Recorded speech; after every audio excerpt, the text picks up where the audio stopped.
ঘোড়দৌড়চটির পুজো অনেক বছর আগে শুরু হয়েছিল।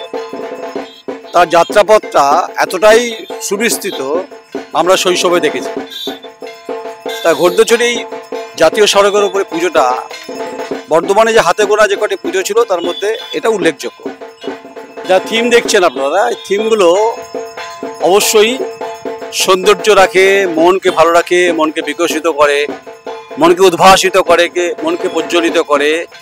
এবং এই সমস্ত মাটির বিভিন্ন হাড়ি আছে, সামনে সিংহ রয়েছে, এবং এই হচ্ছে থিম। থিমের নাম হচ্ছে ভক্তিতেই মুক্তি। শিল্পী তার কাজ করছে তার বুননে, তার রঙে, তার সৌন্দর্যে, তার ভাবনায়, তার দর্শনে ঘোড়দৌড়চটির পুজোর প্রাণ ফিরিয়ে দেবে। ভেতর আসার চেষ্টা করব। যতই তাকাবেন ততটাই মুগ্ধ হবেন। মুগ্ধ হওয়াটা খুব স্বাভাবিক, এবং মুগ্ধ না হলে তো আপনি মানুষ নন।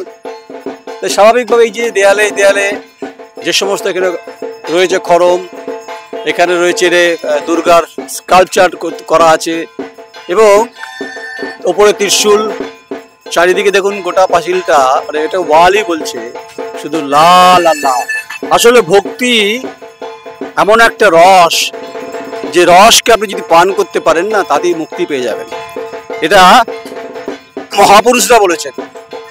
তাই ভক্তি রসের মধ্য দিয়েই আপনাকে মুক্তি পেতে হবে, এটাই বাস্তব। কারণ আমরা যতই সভ্যতার বিভিন্ন দাবি করি না কেন, আমরা সভ্যতার যতই অংশীদার হই না কেন, বিজ্ঞান প্রযুক্তির কথা যতই বলি না কেন, যতই আমরা শুভ্রাংশু শুক্লার মহাকাশ অভিযান নিয়ে যত গর্ব অনুভব করি না কেন, আমরা সুনিতা উইলিয়াম নিয়ে যতই কথা বলি না কেন, কিন্তু ভারতবর্ষের আধ্যাত্মিক ভাবনা, আধ্যাত্মিক চেতনা যুগ যুগ ধরে গঙ্গা স্রোতের মতো প্রভাবিত হয়েছে।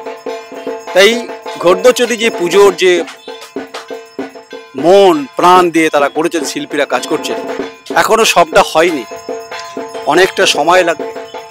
এদিকটা তো তাই ঐন্দিলা দেখালো আমার চিত্র সাংবাদিক।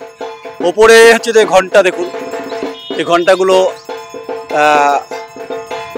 অরিজিনাল ঘন্টা নয়, কিছুটা ফরম্যাটে বানিয়েছে। ঘন্টা দুলছে, মায়ের হাত বেরিয়ে আছে। আচ্ছা, আমি যদি এদিক থেকে একবার দেখাতে বলি, ওপরে কিন্তু মা দুর্গা, একদম ওপরে মা দুর্গা, তাহলে ঐন্দিলাকে একটু নিচে নামতে হবে, খুব স্বাভাবিক। কারণ ভক্তি নিয়ে যখন কাজ করছে আমার চিত্র সাংবাদিক, তো তাহলেও তাকে মুক্তি পেতে হবে, আর মুক্তি পেতে গেলে তাকে জায়গা করে দিতে হবে। মায়ের মূর্তি, মা দিব্য শক্তিতে দেখছেন, পৃথিবীকে দেখছেন। যত পাপ, যত পাপিষ্ট মনোভাব, তা মা তার দৃষ্টিভঙ্গি দিয়ে দেখছেন, তার দিব্য চক্ষু দিয়ে দেখছেন। পাপমুক্ত ভারতবর্ষ, পাপমুক্ত পৃথিবী চাইছে। তাই কৈলাস থেকে উমা যখন আসবেন তার সপরিবারে, তার যাত্রা শুরু হয়ে গেছে। কৈলাসে পরিবার নিয়ে থাকেন। যখন ঠিক মহালয় পর পর শুরু হয়ে যায় আগমন, তাহলে এগুলো তো ভালো লাগছে, অবশ্যই ভালো লাগছে। পিছনে তাকাতে বলবো ঐন্দিলাকে, যেন হচ্ছে রে আগেকার দিনে সেই যে স্কাল্পচার বিভিন্ন মন্দিরে, ধরুন অজন্তা বলুন, ইলোরা বলুন, পুরীর কোণারক মন্দির বলুন, এই সমস্ত না বিভিন্ন পাথরের ইয়েতে রয়েছে। এগুলো হচ্ছে সভ্যতার এক একটা উদাহরণ। এই উদাহরণ যখন ঘোড়দৌড়চটি পুজো, দুর্গা পুজো যখন করছে, দর্শক হবে কিন্তু, নিশ্চিন্ত থাকুন, ভিড় বাড়বে। এখানে হুগলির হোক, সিঙ্গুর হোক, এদিকে ধনেখালি হোক, এদিকে শক্তিগড় হোক, এদিকে যোধরাম হোক, বহু মানুষ, শহরের মানুষ আসবে। আরে ভাই, যতই কলকাতার কথা বলি না কেন, রাজধানীর পুজো আর সাবেকি পুজোর পার্থক্য আছে। আমাদের এই পুজোর পার্থক্য আছে এটাই, বর্ধমান জেলার পূর্ব বর্ধমান শস্যগোলা, এখানে আপনারা ভাব পাবেন। ভাব মানে ভক্তি। আসুন আমার চিত্র সাংবাদিক। তো এই হচ্ছে মোটামুটি পরিস্থিতি।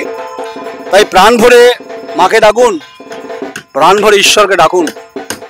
ঈশ্বর যেন আমাদেরকে মঙ্গল করতে পারে, মঙ্গল হওয়া উচিত। আসলে সারা পৃথিবীতে এই মুহূর্তে অত্যন্ত অসহিষ্ণু হয়ে পড়ছি আমরা ভুলে যাই আধ্যাত্মিক বোধ, আধ্যাত্মিকবাদ, আমরা ভুলে যাই হচ্ছে মমত্ববোধ, ভালোবাসা। এগুলোকে ভক্তির সঙ্গে পালন করা উচিত।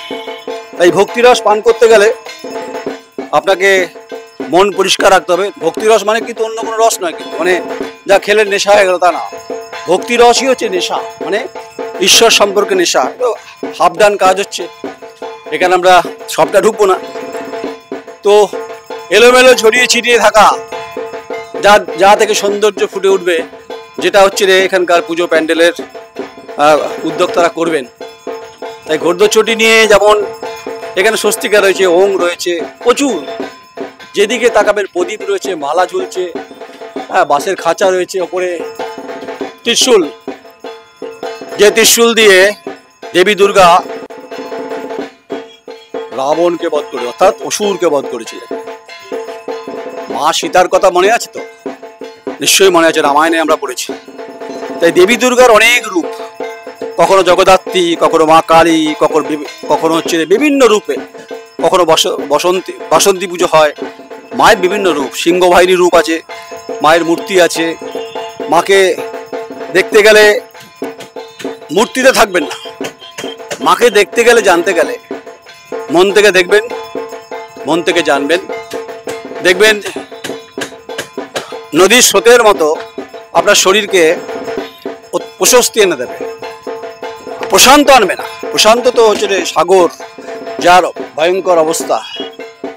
এই যে জায়গায় দাঁড়িয়ে যে কথাগুলো আমরা বলে গেলাম, এটা তো আমাদের দায়বদ্ধতা, এটা আমাদের আধ্যাত্মিক সম্পর্কে ভাবনা, আধ্যাত্মিক সম্পর্কে চেতনা, যে চেতনার মধ্যে থাকবে ভক্তি রস, যা ঠাকুর শ্রী শ্রী রামকৃষ্ণ পরমহংসদেব বলে গেছে, যে কথা স্বামী বিবেকানন্দ বলে গেছেন, মা শারদা বলে গেছেন, বলেছেন ভক্তিতেই মুক্তি।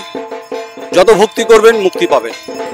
এখন অনেকে পাপ করেন, এসে ঈশ্বরকে ডাকেন, ওইভাবে হবে না। আপনি তুলসী তলায় বাতি দিলেন কিনা যায় আসে না, আপনার ভক্তি আছে তো মনে। যদি ভক্তি মনে থাকে, তার জন্য ত্রিশূল দরকার হয় না, তার জন্য মাকে ডাকুন, ঈশ্বরকে ডাকুন, যেভাবে ডাকবেন, যে নামে ডাকবেন। 33 কোটি দেবতা শব্দ মনে রাখা সম্ভব নয়। বিজ্ঞান এগিয়েছে, তার সঙ্গে সঙ্গে আধ্যাত্মিক মডার্ন হয়েছে। অর্থাৎ পলিটিক্যাল হিস্ট্রিতে আলাদা ব্যাপার, আর হচ্ছে স্পিরিচুয়াল যে হিস্ট্রি, যে হিস্ট্রিটার মধ্যে একটা রস রয়েছে, একটা রূপ রয়েছে, একটা গন্ধ রয়েছে, একটা সন্ধিক্ষণ রয়েছে, একটা স্নিগ্ধতা রয়েছে, যে স্নিগ্ধতার মধ্যে অবশ্যই মেলবন্ধন রয়েছে এবং এই সামগ্রিক যে পরিস্থিতি। তাই যখন বলছিলাম, আকাশ যখন মেঘ, যখন নীলাভ হতে বাকি রয়েছে, কখনো কখনো বৃষ্টি পড়ছে, কিন্তু এই ক্লেদাক্ত শরীরেও যখন ঈশ্বরকে ডাকবেন না, দেখবে ঈশ্বর আপনাকে ঠিক কোনো না কোনো সময়, কোনো না কোনো সন্ধিক্ষণে, কোনো না কোনো মুহূর্তে কিন্তু আপনাকে ধরা দেবেই দেবে।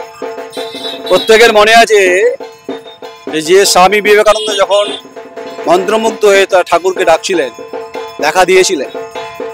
তারপর স্বামী বিবেকানন্দ হয়েছে নেতা, হচ্ছে নরেন থেকে স্বামী বিবেকানন্দ। স্বামীজি সারা পৃথিবীতে শাশ্বত সনাতন ধর্মের আমেরিকার চিকাগো শহরে কি বলেছিলেন সবাই জানেন। আজকে আমেরিকার চিকাগো শহরে কথা বলছি না, যেটা বলছি ঘোড়দৌড় যে পুজোর থিম ভক্তিতে মুক্তি, শেষ করব। ভক্তি ভক্তি ভক্তি কোথায় পাওয়া যাবে? সেটা কি উপবনে পাওয়া যাবে নাকি জঙ্গলে পাওয়া যাবে? না, এটা পেতে গেলে মন পরিষ্কার, শরীর পরিষ্কার, স্নিগ্ধতা, মনের ভাবনা যদি ঠিকঠাকভাবে ঈশ্বরকে ডাকেন আধ্যাত্মিক চেতনার মধ্য দিয়ে, তাহলে मुक्ति मिलবে। मुक्ति कहाँ मिलेगा, कब मिलेगा, इतना दिन इंतजार करना पड़ेगा, अलग बात है भाई। मुक्ति ऐसे नहीं मिलता। অনেকে বলে মুক্তি পাওয়া যায় না, ভক্তি করবেন না মুক্তি পাবে, তা হয় নাকি? भाई लोग, मैं नयन राय बता रहा हूँ, देश के कोने कोने में जाता भी हूँ, ये मेरा काम है। आप लोगों के साथ जुड़ते भी हूँ और लगे भी रहते हूँ। तो कम से कम भाई एक चीज बनता है, पता नहीं आप लोग प्यार नहीं करते, प्यार तो करना चाहिए। प्यार का नाम भक्ति होता है। प्यार कीजिए, प्यार का इजहार कीजिए, एक बटन दबा दीजिए। तो भाई मैं तो कोई गमछा वाला नहीं हूँ, ना कोई फेरी वाला हूँ। मैं नयन राय, अभी नयन राय আমার চিত্র সাংবাদিক গোবিন্দলা ব্যানার্জি, ঘোড়দৌড় বর্ধমান। নমস্কার।